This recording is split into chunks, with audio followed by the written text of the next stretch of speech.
Hello everyone, Phoenix61 here. How is it going?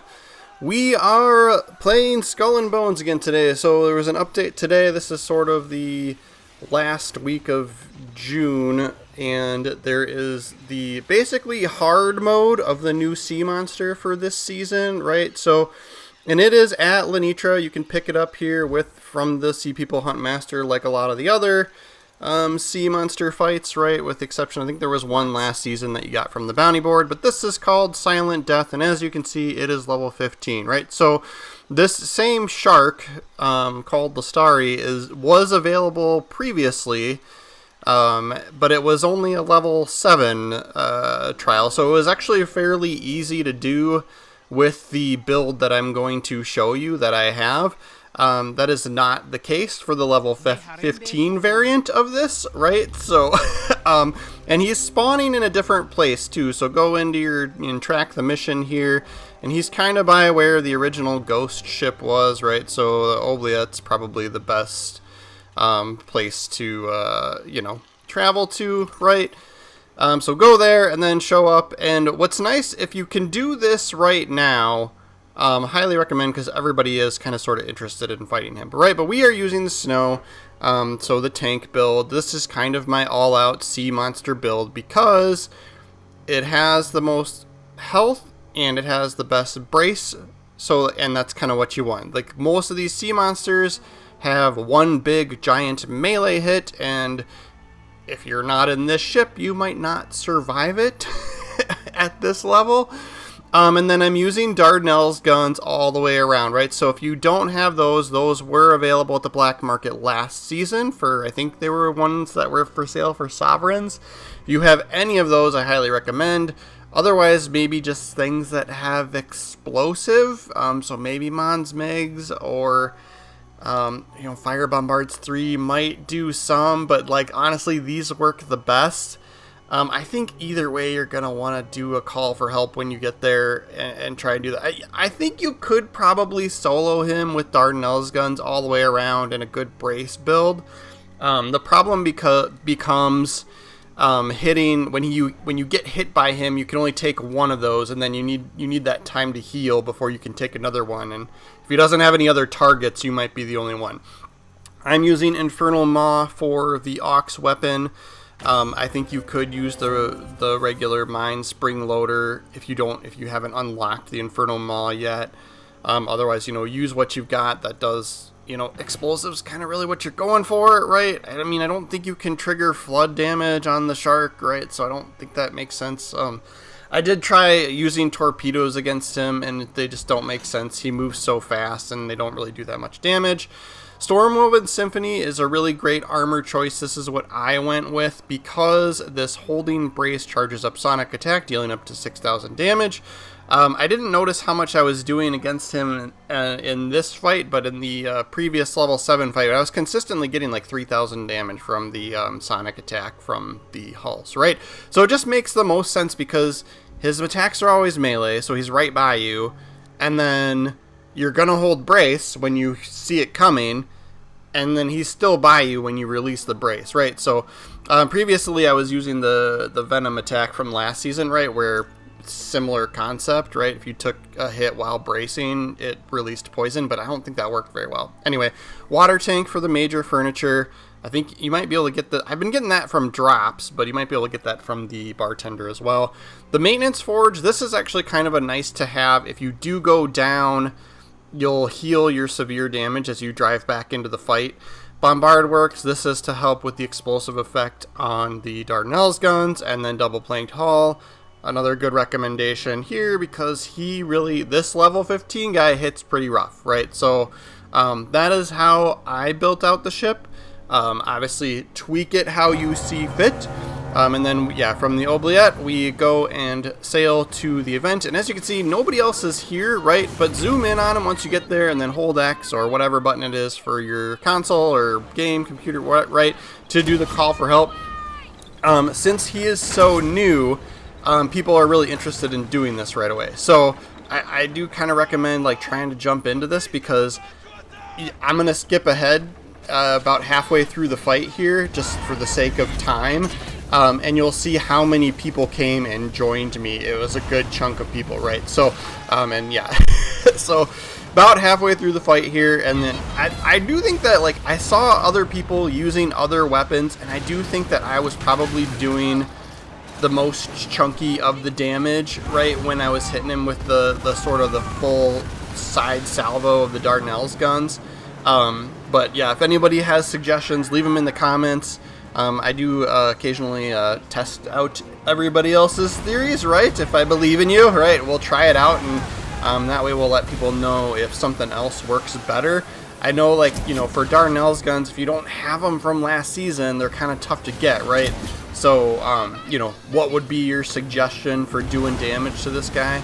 But yeah, so yeah, he's called Mega Lestari, right? Instead of just Lestari. So, yeah, so keep an eye out for that. I know with, you know, in the last season, the sea monsters kind of cycled in and out, and I tried to look and see if they had a solid schedule for the rest of this season for when, you know, regular Lestari versus Mega Lestari versus some of the, you know, maybe the one from last season would show up, and I couldn't see anything. So if anybody's got, you know, knows where that schedule is, it looked like it just said coming soon when I checked out Ubisoft's site on it. So, but yeah, as you can see, so I'm using the Infernal Maw, and that works really well as he drives, you know, as he swims through it, right? And then somebody else was using the healing variant of the Spring Loader, and that was actually super helpful as well for anybody taking severe damage. I mean, really, it's just nice having someone, one or two people here with the bark just to kind of help you heal, right? It made a huge difference. But like, even with this many people, like this, like, I did call for help, and this is the fleet of people that showed up because it's the first day and people are interested in it, right? So I do think that, like, as people have, like, killed him enough times to, like, you know, buy the new armor that you know, he has a unique drop, right? It's like his, like, skin or something from defeating the Mega variant. And so, like, I think, like, maybe once some people get that stuff, they might not be as interested in it. So I think that's kind of been a theme here with Skull and Bones. As new bosses show up, kind of the hardcore players are doing them, and then they kind of leave those casual players in the dust, you know. But alas, like, I'm playing pretty frequently, and you know, I mean, this is kind of a fun fight, right? So if somebody does call for help, I might go help them, even if I don't need to, right? Like, it's just kind of fun. But yeah, but yeah, Dardanelles guns all the way around. As you can see, sometimes I hit and sometimes I miss. That has more to do with my skill level than the effectiveness of the weapon, right? And yeah, his attack is brutal. I think there's like there's a sandbook over there, right? I think he got hit once and just died from, like, the one shot, right? Like, and I did go down. I think I went down. I know I went down at least once for this, maybe twice. For sure went down. Like right before, during the first half of the fight, I got hit, and then there was nobody else around, and so he came back and hit me again, and so I could only take 2 hits from him, and then I was dead. So that's even with the snow, with the tank build, with the, like, double planked hull, you know, with that extra armor. I am still working on upgrades for it, right? So you can get up to level 13 now. So that would probably be valuable, right? I put my, oh yeah, here we go. So this was the second time I went down, was right here. So he had, like, a underwater attack where he comes up out of the water, similar to last season's boss. Had one that was pretty rough like that hit pretty hard. And then I do recommend restoration kits as well, in addition to your repair kits, because these guys, I think I don't know if he triggers flooding, but he for sure destroys your sails, right? So you'll get the torn sails, damaged sails, whatever you want to call it, and the restoration kits insta heal that, right? So then you won't, you know, if you're flooding, it gets rid of flooding instantly, and if you've got torn sails, it gets rid of your torn sails right away, right? I do think it's kind of tough with these boss fights, you know, to go back and find your stuff when it drops. You kind of have to look for it right as you respawn, because then it you know, takes the icon away from your whatever, your compass, whatever you want to call it, at the top, because you're in the boss fight. Yeah, this guy, yeah, this Sandbook, he survived 1 hit, right? He might be, oh no, he's level 12 still. Props to him. Oh yeah, somebody's got a healing buoy in there too. Yeah, he hits so hard, right? So we almost got him down here. And then he swims so fast too. So like, you know, hitting him at range is kind of tough. We actually that was probably pretty lucky that we got got that hit there.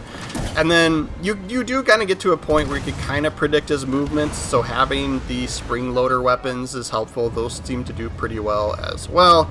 And then you get several hits from, you know, as he swims through it. So that's kind of nice too. And then, yep, so you can see he's hitting my spring loader, he's hitting the Infernal Maw right there. You can see the damage numbers popping up. He's literally swimming around in it, right? And then the Dardanelles guns, like, you don't have to, I mean, you got to get pretty close, right? But you don't have to hit him perfectly.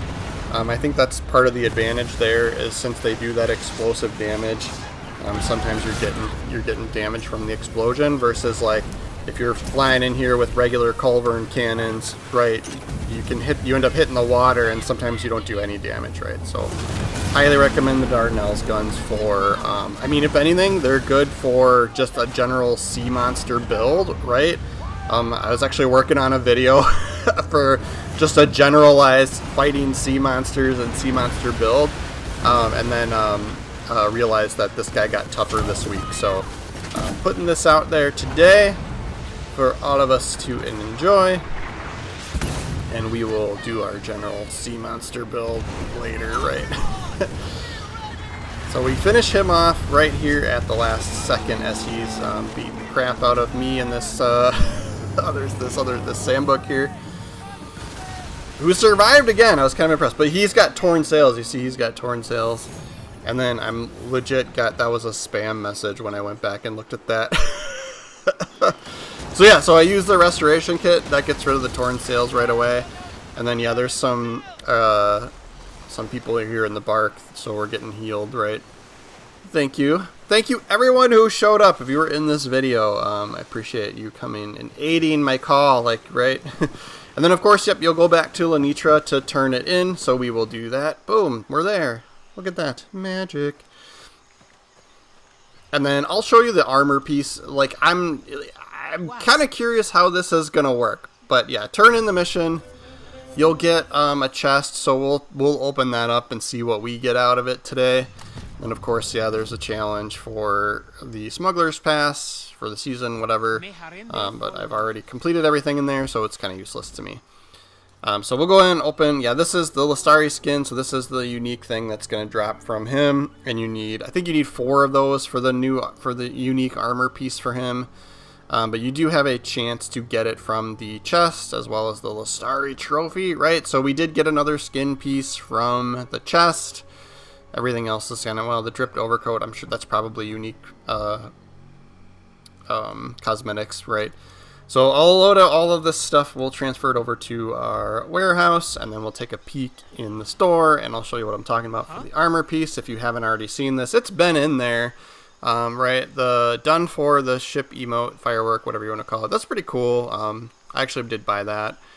And then, yeah, so Ouroboros, so Zamharabu is the monster from last season. I would guess he'll come back at some point here, right? But the braced damage effect, I was kind of disappointed in. It didn't really work that great, right? And so I don't know, so you need 4 of these pieces. I don't know if this damage mitigation, if you notice it said the armor was 0. I don't know if that's right, if it's just glitching. But basically the perk here is what you'd be going for. Every knot of sailing speed increases armor by 1%.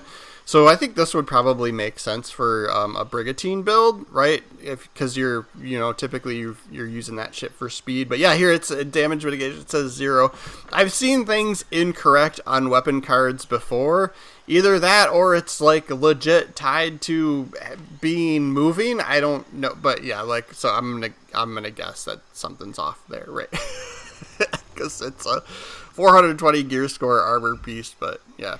So we'll have to see.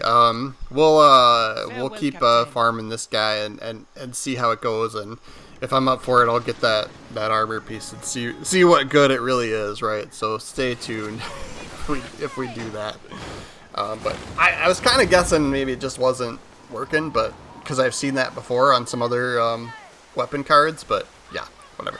So here is the the emote, right? The ship fireworks. That's pretty cool, right? Like, that's kind of fun, right? For 50 monstrous teeth. If you've been hunting previous sea monsters, you might be up there in how many teeth you've got, right? So, but that is our video for today. I don't know, like, this guy is around at least for this week. The hard mode, the Mega Lestari, right? And like I said, I mean, last season, the unique sea monster from last season came and went a couple of times at least, I think. So, you know, if you miss out, I would suspect he'd come back at some point, right? You just may have to wait for it, right? But thank you so very much for watching, guys. Make sure you're following the channel. I really do appreciate every single one of you followers, right? You make my day, right? I'm still kind of a small channel, so I definitely notice every single new follower. Really appreciate it. Until next time, guys, thanks for watching.